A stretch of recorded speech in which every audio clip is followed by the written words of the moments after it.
Musical musings, musical musings, musical musings, musical musings. Hello, everyone, and good afternoon. Welcome to the latest episode of Musical Musings. We air every Wednesday at 1 p.m. This program is broadcast from Rajamachan, University of Technology, Pranakon. We bring this program to you in two parts. In our first part, we will introduce a song and its band or singer. We'll talk about the main themes of the song, like what it's all about, that sort of thing. Then, we'll listen to the song. And in the second part of the program, we will analyze the lyrics. The lyrics are the words of the song, so we will look especially at any difficult vocabulary or any sayings in English that we have that might be hard to understand.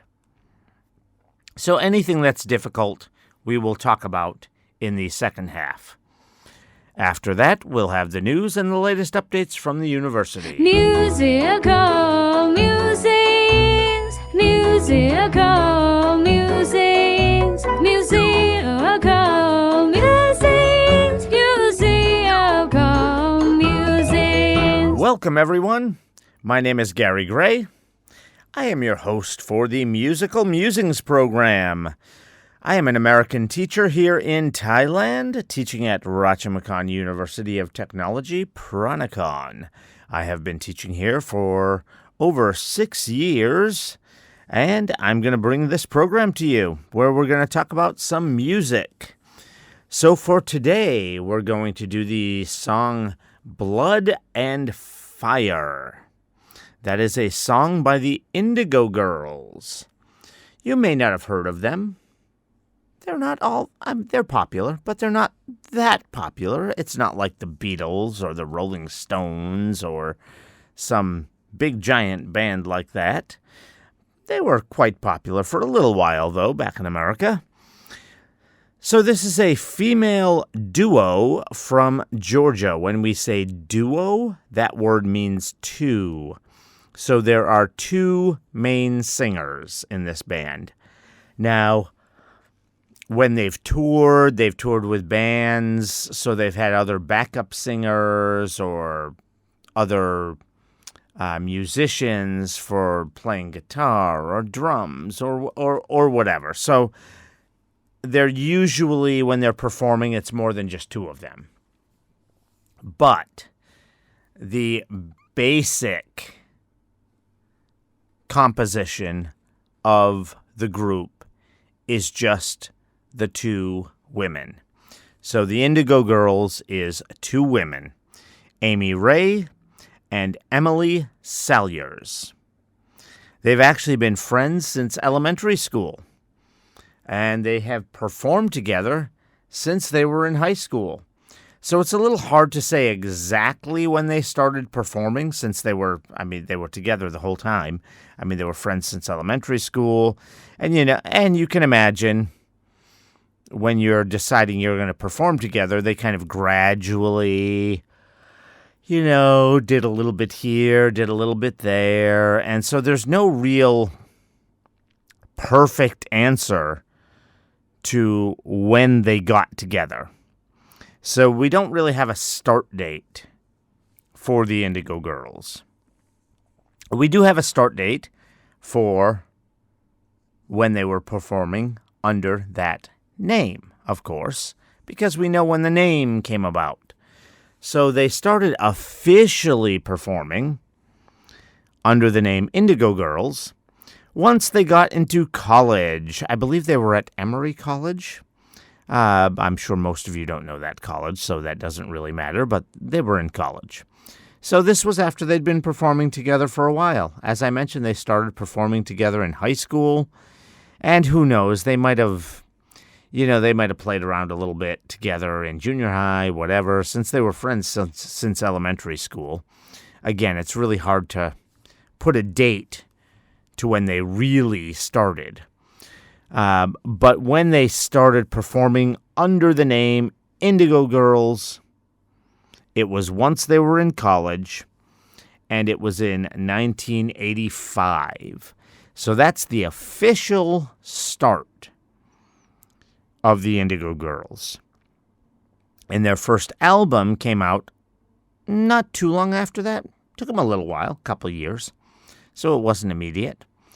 It wasn't like in 1985, right when they started, they came out with an album. No. It did take them a little while, but not too long. It's not like it took them 5 or 10 years. Their first album came out in 1987. So just a couple years after they formed. So not too long. And the Indigo Girls are still together today. And they do tour occasionally. It's their touring is a little weird because, again, like I mentioned before, they usually want to have a band with them when they're performing live. It's a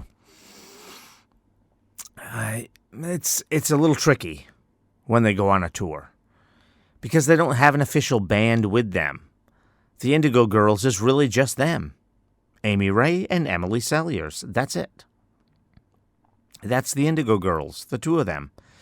So when they go on tours, they have to find a band to perform with them.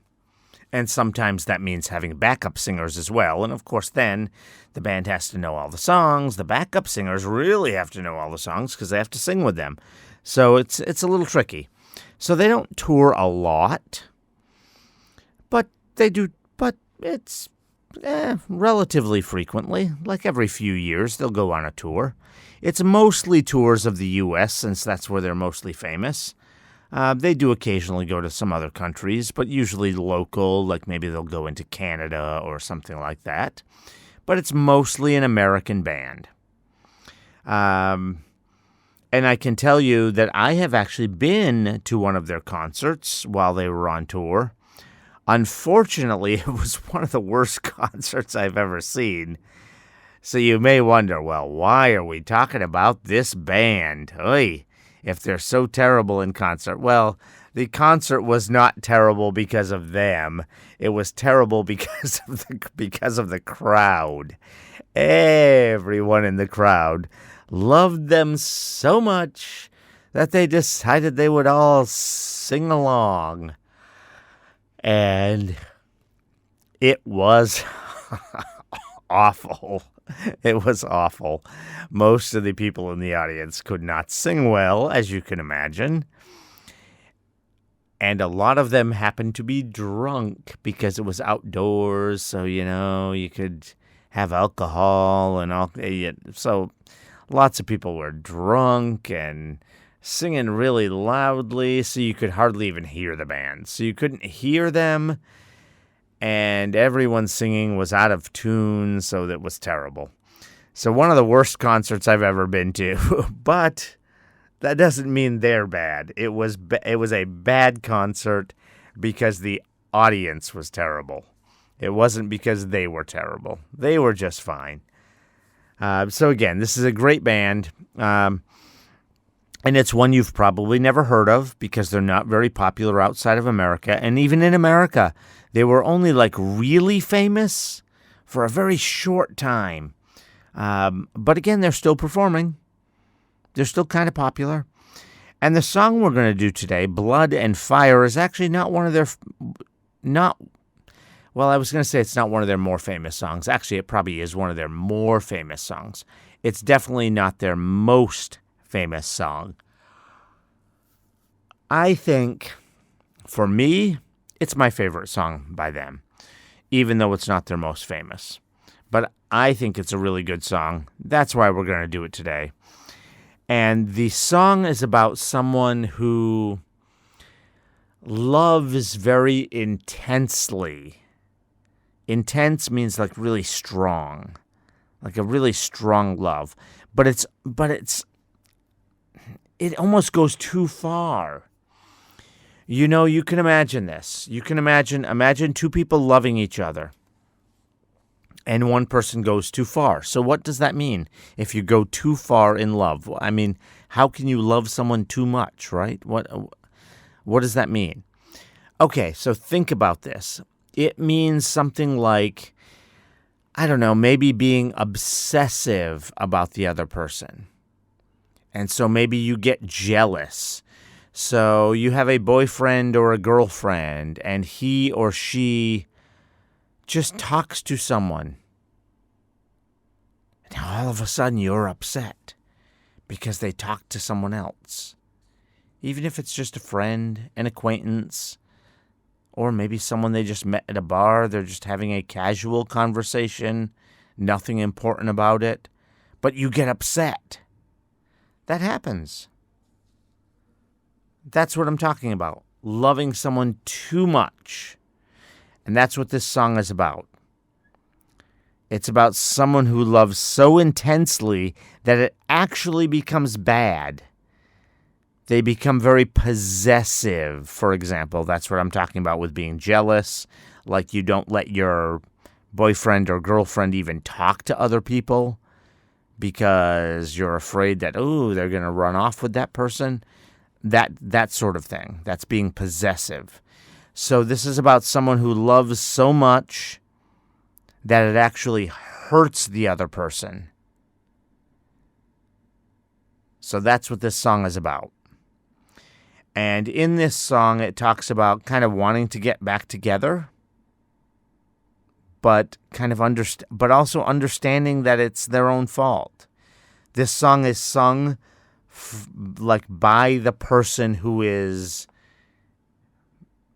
being the one that loves too much, like being possessive, being obsessed.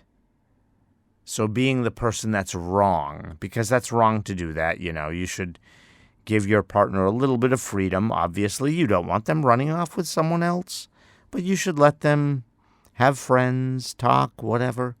You should give them some freedom. So in this song, that other person left because they were tired of it. They were being hurt. They're angry, they're sad, they're upset, whatever, so they leave.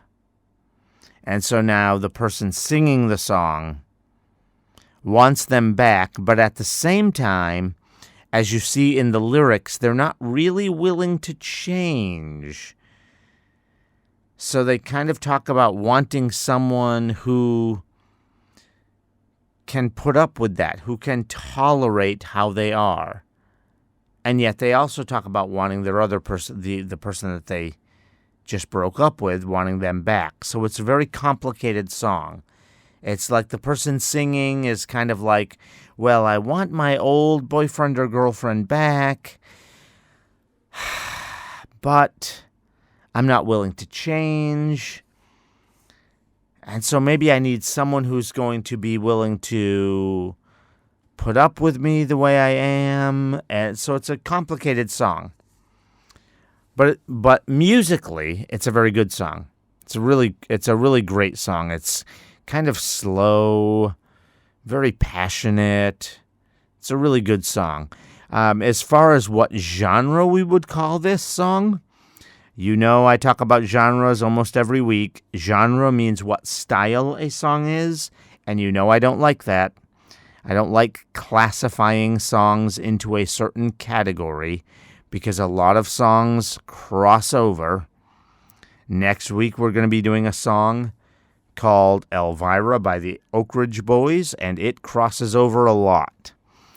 This song does, however, mostly fit into one genre. You'd probably call it folk music. F-O-L-K, folk. It does have a little bit of touches of other styles. So even this song doesn't really fit perfectly into the folk genre. It's a little bit southern. The Indigo girls are from the South. So it's a little bit southern. It's a little bit... I don't want to say it's very much rock, but there's a little bit of an element there of rock and roll in there. Guitar, drums, that sort of thing. The music behind it. There's a little bit of rock in there. So there's a little bit of other elements, but it's mostly folk. And in case you don't know what folk music is, it's kind of slow, soft music that tells a story. And this song definitely tells a story. I already explained it to you. It's about losing someone, you want them back, but only sort of because you're not willing to change and that sort of thing. So this song tells a story. All right, so let's get on to the song. We're going to show you the video or play the music for you, depending on how you're watching this. And for those of you who are watching on YouTube, as you know, for those of you who have joined us before, we cannot show the video because of copyright reasons. So we're going to put the link in the upper right-hand corner. You can click on that, and once it's done, just click back to come back to the rest of this video. For those of you who are just listening, if you're on streaming or on the radio, whatever, you will hear the song just fine. So, here we go. Here's the song, Blood and Fire by the Indigo Girls. Musical musings, musical musings, musical musings, musical musings. Okay, welcome back. So this song is about a difficult relationship. One that broke up. The singer kind of wants it back, kind of doesn't. Can't really decide. They want it back, but they're not willing to change. So they kind of want someone who is willing to be with them just the way they are. And the person singing the song is someone that I described in the first part of the video, in the first part of this program, that probably loves too much, too intensely. In fact, they say that a lot in this song. It says, I am intense. I am in need. I am in pain. A lot of people who have that intense feeling, their background comes from pain. That's why they need that love. That's why they love too strongly. So I am intense. I am in need. I am in pain. I am in love. This song repeats that several times. All right, so let's get to the lyrics. Okay, usually I kind of sing the lyrics for you. This one, I kind of lose track of how it goes a little bit. So I'm just going to read the lyrics to you this time around on this program. So we start out, I have spent nights with matches and knives, leaning over ledges, only 2 flights up, cutting my heart, burning my soul, nothing left to hold, nothing left but blood and fire. Okay, so this is about, we start out with, oh my goodness, this sounds terrible. This sounds like someone who is ready to commit suicide, matches, knives, ledges. Okay, they're not really about to do this, but we start out with this person talking about the pain that they're in. It might be because this relationship is already broken up, because this is after the relationship breaks up. But like I said, a lot of people who have these feelings of this intense love, they're searching for that because they had pain before in their life. So this is talking about the pain this person had. So when it says, I have spent nights with matches and knives, they don't really mean that. They don't have matches like they're going to set their house on fire. They don't have knives like they're going to kill themselves, cutting their wrists or whatever it is. They don't mean that literally. What this means is they've spent nights being depressed, being sad. They might actually want to do some of these things, which is very sad because they're actually thinking about doing these terrible things. Leaning over ledges. A ledge means like the edge of a building. So leaning over ledges, again, we're talking about suicide. They're talking about jumping off a building. So that's what they're talking about here. Although it does say only 2 flights up, which means they're on the 2nd floor. You're probably just going to hurt yourself. So again, we're talking about pain. They don't want to kill themselves. They just want to hurt themselves. So this is someone who is, in a lot of pain. Because, again, they don't mean these things literally. They're not going to burn themselves. They're not going to stab themselves. They're not going to jump off of a second-floor building and break their leg or whatever. They're not going to hurt themselves. They just mean they're in pain. They're struggling. They're searching for love. That's what this song is about. And unfortunately, because of this, they love too much. Because they're so desperate for love, they love too much. That's what this song is about. And so we introduce it with this background. I've spent nights with matches and knives and leaning over ledges only 2 flights up. And that's why it continues on where it says, cutting my heart, burning my soul. Again, hurt, pain.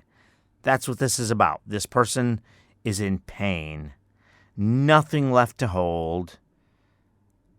So they don't have anything. They don't have, when you say nothing left to hold, when you think of holding something, it means like hugging someone you love. So they have no one. They're alone. Nothing left but blood and fire. Again, things that are painful. Blood, you've cut yourself, you've hurt yourself, whatever. Fire, burns, hurt, pain. It's all about pain. So again, then we get on to the next verse, or the next part of this verse. You have spent nights thinking of me, missing my arms, but you needed to leave. Leaving the cuts, leaving my burns. Hoping I'd learn. All right, wow. That's pretty short, but there's a lot there. So you've spent nights thinking of me, missing my arms, but you needed to leave. Okay, so what this is saying is this other person really did love her. They loved her. This other person spends all night thinking of her, missing her. But she needed to leave. Just couldn't do it. Just could not do it. And then it says, leaving the cuts, leaving my burns, hoping I'd learn. So again, the woman singing this song is cutting, burning her partner. In this case, her partner's another woman. The Indigo girls are both lesbians, so they're both. So the woman singing is a woman, and the person she's singing to is another woman. So her girlfriend is feeling cut and burned. And again, you can imagine this when we talked about what I mentioned before in the first part. We're talking about the person singing this being maybe possessive and jealous. So since she's jealous, every time her girlfriend talks to another woman, she's going to accuse her. Oh, well, what are you doing with her? What are you doing with her? What are you doing? Why are you talking to her? And so it's hurtful. It cuts. It burns. That's what it means when it says that. Leaving the cuts, leaving the burns. She's not really cutting her girlfriend. I mean, you'd go to get arrested. You'd go to jail for that. That's not what it means. So she's not really cutting or burning her girlfriend. We use these words as symbolism, as ideas. It just means that she's hurting her girlfriend emotionally. She's accusing her girlfriend of doing stuff because she is jealous. And then it says, hoping I'd learn. Because the woman singing this song knows she's wrong. So she knows her girlfriend was right to leave her. So her girlfriend is leaving her, hoping that she'll learn her lesson. So maybe they can come back. All right, so then we continue on. Blood and fire are too much for these restless arms to hold, and my nights of desire are calling me back to your fold. And I'm calling you from 10,000 miles away. Won't you wet my fire with your love, babe? All right, so blood and fire are too much for these restless arms to hold. So again, blood and fire, once again, is talking about her pain and how she reacts to it. She's mean to her girlfriend. So again, that's what blood and fire is, being mean to your partner, having a very volatile relationship. So it's too much for the restless arms to hold, so she cannot keep a relationship. And my nights of desire are calling me back to your fold. When you say you want to be back in someone's fold, it means you want to be back with them. Doesn't necessarily mean a relationship. It can mean a friendship, a family, anything like that. It just depends on what you're talking about. In this case, we're talking about a relationship. So she wants to be back with her girlfriend, her old girlfriend. So the nights of desire are calling me back to your fold. So she wants to be back with her girlfriend. So we get to the next line. I'm calling you from 10,000 miles away. Yeah, because she wants to be back with her. Won't you wet my fire with your love, babe? So what that line means, and this is where it becomes difficult. Her fire is like her anger, her jealousy, her rage, her everything that's bad. So she wants her old girlfriend to wet the fire. In other words, put it out. In other words, make her happy. That's what that means. Won't you wet my fire with your love, babe? So she wants her old girlfriend to come back and solve all of her problems. Of course, that can't really happen. But, that's what makes this song so great. It's reality. That's how people are. Sometimes we want things that aren't really realistic. Someone can't solve all your problems. But a lot of us, in our real life, we kind of hope someone can. So we try to be with them and hope they can solve those problems. But a lot of times they can't. It's not possible. But that's what she's saying here. Won't you wet my fire with your love, babe? So what she's saying is wet fire, so talking about putting out the fire, so trying to put down the anger, the jealousy, all of those things. So make her happy. Get rid of all of those bad feelings that she always has. So that's what that's talking about.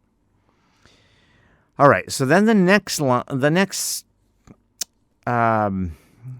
verse, it kind of sounds like maybe she's almost given up because maybe she's looking for someone else, because it starts out, I am looking for someone, maybe not her ex-girlfriend. So this woman singing this song is really desperate. That's what makes this such a great song. It's kind of a sad song, sure, but this is a person so desperate. She's trying to find something, find someone. So it says, I'm looking for someone who can take as much as I can give back as much as I need, and still have the will to live.